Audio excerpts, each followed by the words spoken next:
nawe waba umutagatifu. Erega nicyo wahamagariwe. Niki twakwigira ku batubanjirije? Ibuka igihe ubatizwa. Kuva ubu no mu bugingo bw'iteka ubaye urugingo rwa Kristo, we musaserdoti, umuhanuzi n'umwami. Ngaya amagambo wavugiweho. Muri batisimu wagizwe ikiremwa gishya, wambikwa Kristo. Ese itara ryawe riracyaka? Ese umwambaro wawe urakererana? Humura, garukira Imana. Abatagatifu n'abanyabyaha bababariwe. Akira Kristo. Ikiganiro ibirari by'ubutagatifu mukigezwa na Beata Mukarusanga, umukristo wubase urugo.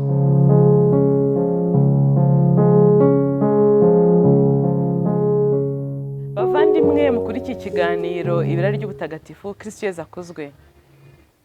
Uyu munsi mbafitiye inkuru none itavuga ku buzima bw'umutagatifu, ariko ni amakuru dukwiye kumenya nk'abantu bari muri kiliziya. Reka tutangize ikimenyetso cy'umusaraba nk'uko bisanzwe, ku izina ry'Imana Data na Mwana na Roho Mutagatifu, amen.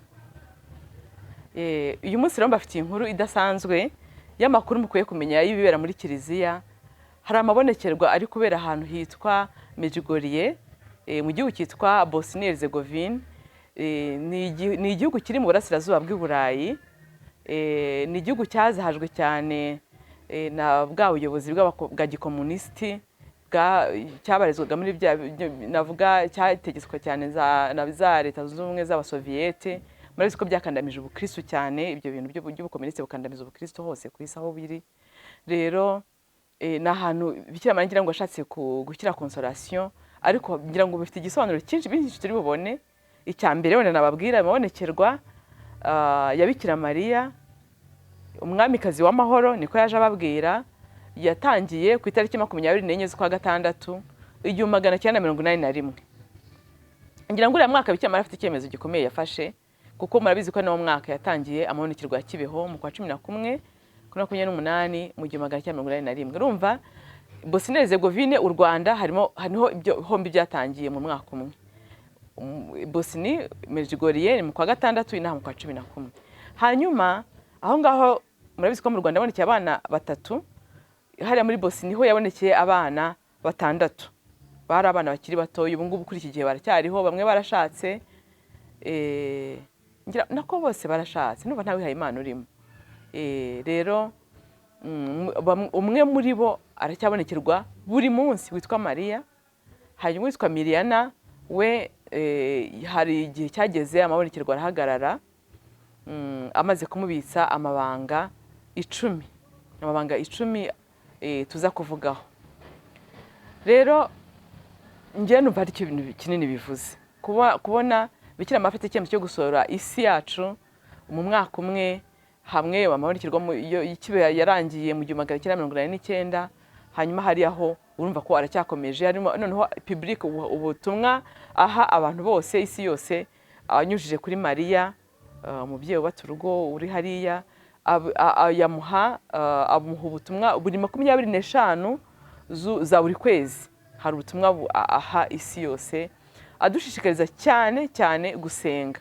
Iteka usanga ari ubutumwa butarenga igika kimwe rwose, nk'interuro nkenye cyangwa ebyiri. Abwira ati bana banjye ndabakunda cyane, musenge.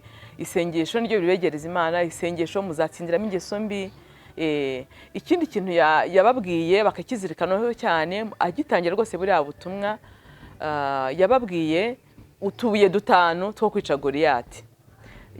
Yakoresheje iyo mvugo, numva ndabikunze. Avuga imvugo isa nk'ishushanyije, avuga yuko Goliyati ni sekibi, tuyibona iteye ubwoba, ikanganye. Ariko Goliyati yishwe na Dawudi akana gato cyane, agakoresha ubuhumetso, ibuye ragerageje cya gihanganye cyari cyaramaze ingabo zari zikomeye, zari zajyaga ku rugamba guhangana nawe, ariko yicwa n'umwana ufite imbaraga z'Imana. Nawe rero Bikira Mariya atubwiye ati, akoresheje nyine iyo mvugo, icyo gishushanyo, iyo image ya Dawudi, aratubwira ati ngiye ko amabuye 5 muzakoresha mwica icyo gihangange kigaragara nyuma nk'ari gihangange, ariko mu by'ukuri nta mbaraga.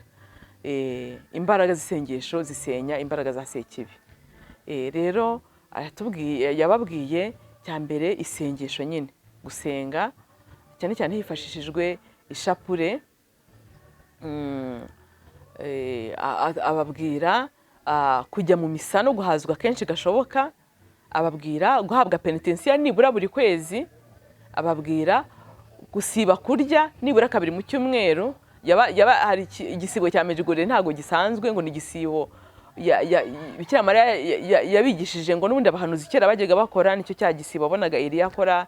Donc igisibo ngo kijyanye no ntago ari ugusiba umunsi wose ibyo kurya, kuko abashaka ko dukomeza kugira imbaraga zo kujya mu kazi tugakora tukarangiza inshingano zacu, ahubwo kwa gatatu no kwa gatanu mu mwanya wo kurya ukarya umugati ukanywa n'amazi. Le jeûne à pain à l'eau muzasanga ni igisibo gikunzwe mu bantu bakurikira ubutumwa bwa Medjugorje. Kwa gatatu nk'umwanya wo gutegura umutima kugira ngo duhabwe neza Yezu waremye Ukarisitiya kwa kane. Hanyuma kwa gatanu nk'uburyo bwo guherekeza, mbese umunsi wo kwa kane yawugize nka centre, nk'ahantu hagati no hagati tushengerera tureba Yezu wigize ifunguro ry'ubuzima. Hanyuma icya gatanu rero yabasabye gusoma kenshi ijambo ry'Imana no kurizirikanaho. Avuga ati Bibiliya mwishyire hafi mu muryango w'umuntu wese ashobora kuyibona, musome Bibiliya. Kenshi akunda no kubyibutsa no mu mabonekerwa ngo agikomeje abwira abamukurikiye abayasoma. Donc abwira twese abana be kugira ngo twitondere gutega amatwi ijambo ry'Imana no kurishyira mu bikorwa. Kuri ubwo buryo muzabona imbaraga zo gutsinda ikibi. Urumva rero ayo mabuye niyo mabuye yo kwica igihangange Goliyati. Urumva wavuze ishapuri ugahazwa, ukajya mu isi ugahazwa, ugasiba kurya 2 mu cyumweru, ugahabwa penitensiya, ukanazirikana ijambo ry'Imana, oraison. Donc uburyo bwo kwinjiza Imana muri wowe, gufata ijambo ry'Imana ukarigira ibiryo bigutunga, ukarizirikanaho rigahinduka ibiryo bigutunga, kuko Imana itwera mu ijambo ryayo no mu masakramento. Rero ngiriyo inyigisho navuga y'umwihariko ya Medjugorje, nicyo Bikira Mariya tubwira dusenge abashaka kwibutsa n'ubwo butumwa kenshi yagiye asubiramo. Kenshi anavuga ati bana banjye ntimukagira amatsiko ngo habaye monekerwa bagiye kuduhanurira ibiki, ati ibyo n'amatsiko y'ubusa, ati la vérité est ancienne, ngo ukuri ni ukwakera ntikujya guhinduka. Ukuri ni ijambo w'Imana ntahinduka, iby'ijambo ry'Imana ntibihinduka. Nugora gusa twiyibutsa kuko mwarabibonye niba mukunda Imana no gusenga muzasanga duhora ku rugamba. Uyu munsi ugafata ibyemezo, ejo bikanga, ugasanga waguye mu ikosa warizi ko warenze. Rero ni mpamvu guhozaho ari ngombwa. Gukunda Imana no guhozaho, kwisenga no guhozaho, gwa penitensiya no kwisubiraho no guhozaho. Ikindi Bikira Mariya asaba muri ayo mabonekerwa, cyane cyane muri iki gihe, adusaba gusabira amahoro ku isi, kuko yaravuze ati Sekibi ni umwicanyi, ahora ashaka ko abantu bamarana mu ntambara. Yanareruye umunsi umwe arababwira ati ibyo natangiriye i Fatima nzabyuzuriza Medjugorje. Urumva i Fatima naho iwe yavuze ari umwami w'akazi wa Rozari, ati kandi byabonekeye mu gihe cy'intambara ya mbere y'isi yose irimo irangira. Anababwira ko nibatisubiraho hazaza intambara kabiri irushije ubukana. None Bikira Mariya aparama ngiye mbibonye mbona yaraje gutangira intambara gatatu y'isi yose, kuko aje yituka umwamikazi w'amahoro, atubwira gusenga dusabira isi tugira ngo tusabire dushyire ngo amahoro mu mutima wacu. Kenshi avuga ati amahoro musabira ntimukagire ngo ni ibintu biri kure, natangirire mu mutima wanyu, nimugire amahoro namwe ubwanyu n'abo mubana mu muryango wanyu, bityo amahoro mwifuriza isi atangirire kuri mwebwe. Ntago wasabira amahoro uri mucagagurana n'abandi mu bana. Rero murabona intambara zitwugarije ku isi, kandi arabizi ko hari ibitwaro bya kirimbuzi bikomeye byakozwe kuri iyi si. Iyo twumvise Uburusiya, iyo twumvise hirya no hino Israel na Palestine, twumva Uburusiya na Ukraine, ko mbona ko hari ibimenyetso byiza. Urabona hari imishyikirano iherutse kuba hagati ya Trump Trump perezida wa Leta Zunze Ubumwe za Amerika hamwe na Putin, uriya uyoboye Vladimir Putin uyoboye Uburusiya, baretse kujyana ibiganiro bishakisha amahoro muri kariya karere. reka twizere yuko ibyo biganiro hamwe n'amasengesho yacu bizaduhama, kuko namwe nimutekereze intwaro za kirimbuzi aho ikoranabuhanga rigeze, ziramutse zikoreshejwe intambara yaziruta kure iya mbere n'iya kabiri y'isi yose. Niyo mpamvu rero tugomba gusenga dusabira isi nk'uko Bikira Mariya abitwigisha, twifashisha cyane ishapuri. Ndumva ari ikintu cyari kindi ku mutima kugira ngo tukiganireho rwose. Ikindi ntareka kuvugaho, wenda nzagaruka by'umwihariko mu kindi kiganiro, ni amabanga 10 yabikijwe bari babonekerwa. Uwa mbere yabikijwe ari 10 yuzuye, ngira ngo abandi bagiye bafite 9, muri ayo 9 bafitemo ngo na yabo bwite, ariko amabanga 10 yabikijwe witwa Miriana, ni amabanga areba isi yose, ariko hari ibyo bose bahuriraho, akaba n'imyihariko ya buri wese. Aya Mariana rero yo afite umwihariko yuko niwe Bikira Mariya yashyizeho ngo azayatangarize isi, ngo najya kuba ngo azabaho Miriana akiriho, kandi nareba ibizaba ku isi yose. Bimwe muri hari ibyo bagiye babaza Miriana batese gukora amabanga ntacyo waduvunguriraho gatoya nibura tukamenya ngo ni ibiki bidutegereje. Aravuga ati ni ibanga mu by'ukuri, atariko wenda icyo nababwira nuko ibanga rya 7, ibyo mba kuba mu ibanga rya 7 biteye ubwoba cyane. Narabibonye bwa buranyica, mbwira ababikira duturanye, mbwira abandi bose bafite ubushake bwiza ngo dufatanye tubisengere, ati hari cyagabanutse ku bukana, iyo byumva wumva ari nk'igihano bw'ibyo byaba mu ibanga rya 7. Ikindi avuga yuko mu ibanga rya 3 ngo hazaba ikimenyetso kizaguma kuri uwo musozi wa Medjugorje, ngo kizaba ari kiza cyane udashobora gukoraho, cyangwa n'abanzi bakiza adashobora kurimbura, kandi kizahaba kugeza igihe Yesu azagarukira. Ngo kizahindura abantu benshi bagarukira Imana, cyane cyane ngo gishinzwe kwemeza amabonekero ya Medjugorje. Kuko abantu bakomeje kuyahakana, bumva ko se imyaka 40 yose Bikira Mariya kibonekera abantu, ibyo bintu nibyo. Muzasanga benshi babivuguruza, uretse ko n'ubundi kubijyana no kutabyemera ntago twongeye tubigaruka, ko kwemera ibonekerwa ntabwo ari ihame rya Kiliziya Gatolika. Ushaka kubyemera ni byiza ukabikurikiza, utanabyemeye gukurikiza ivanjiri nta kibazo, ivanjiri yakugeza mu ijuru. Gusa n'ubufasha ngira ngo Bikira Mariya batugeneye kugira ngo atwibutse nyine ivanjiri, n'ubufasha. Ikindi rero navuga nuko muri ayo mabanga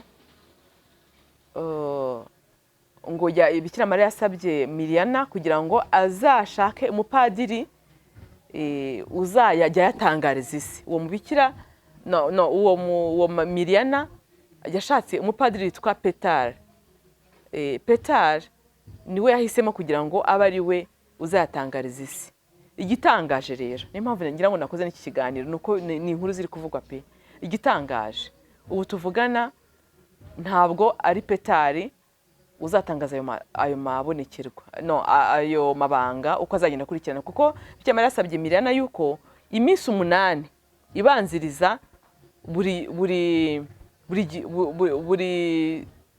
banga, navuga buri gikorwa Imana izakora ku isi, icyo gihe Petari azajya bivuga, bazajya bafata iminsi 7 yo gusenga biyiriza, noneho babitangaze, hanyuma bibone kuba nyuma y'iminsi 3 babitangaje. Rero muzasanga witwa Father Livio ukora cyane ukora ibiganiro cyane kuri Radio Maria ya hariya, nawe abikurikirana hafi bya hafi, arutse gutangaza rero yuko ngo Petari ntakiriwe uzatangaza ayo mabanga, ahubwo Vatican ubwayo niyo yabifashe mu ntoki, niyo igiye kuzajya itangaza buri banga mu gihe cyaryo kigeze. Ubwo nuvuga ko Vatican ibifashe mu ntoki. Papa ubwe yatumye intumwa ye, ntibuka izina, kugira ngo agende abiganireho na Petar na Miriana, hanyuma babyemeranywe yuko ayo mabanga rero abitse hehe. Ayo mabanga Miriana yahawe, impamvu atangaje, ari ku rupapuro, ikintu kimeze nk'urupapuro ariko kitari urupapuro, kidatoha n'amazi, kigenda kumera nk'uruhu, ngo nta na hamwe wakibona ku isi. Ni Bikira Mariya kimuheje kivuye mu ijoro, arakibitse.